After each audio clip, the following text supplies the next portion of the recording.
Assalamualaikum dan hai semua. Hari ni kita nak masak cendawan risotto. Jadi kita mulakan dengan rebusan air bersama kiub pati sayuran.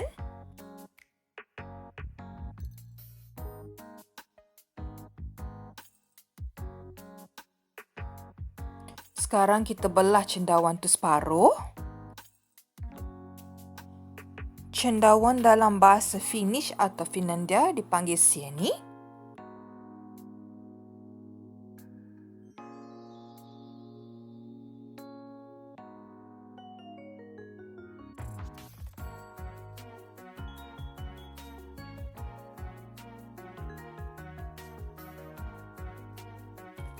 Kemudian kita potong bawang.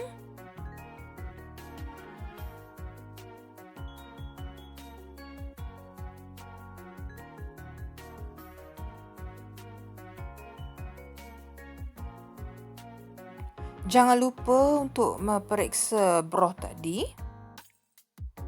Ketepikan bila dah siap.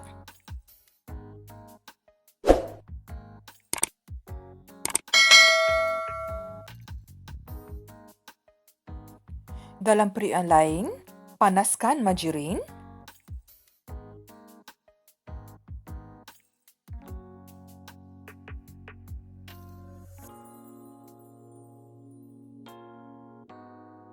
Kemudian masukkan beras risotto.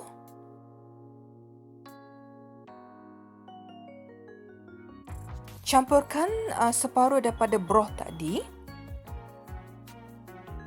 Campurkan dalam beras risotto tadi.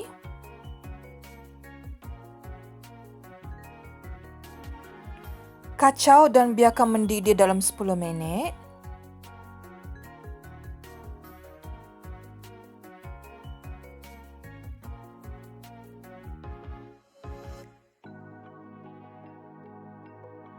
Gunakan timer.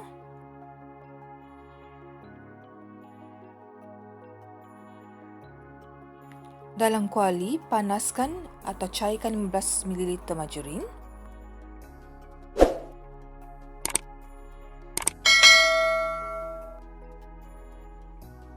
Bila majerin dah dilarutkan, goreng cendawan dan bawang.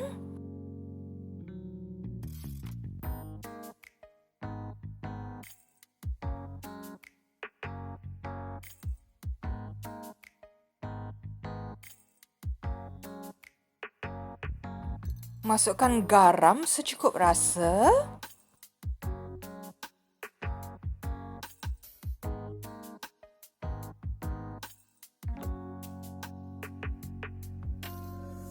Kemudian masukkan kesemua sup broth ke dalam risotto.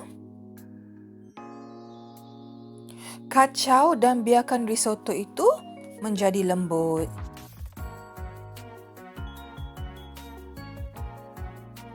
Sila periksa balik cendawan dan bawang goreng. Masukkan fresh pepper.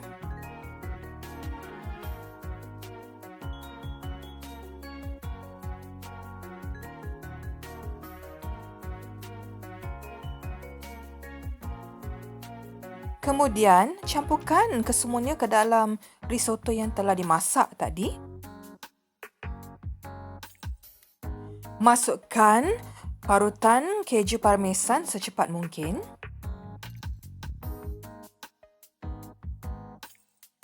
Kacau pelan-pelan ketika dia masih panas.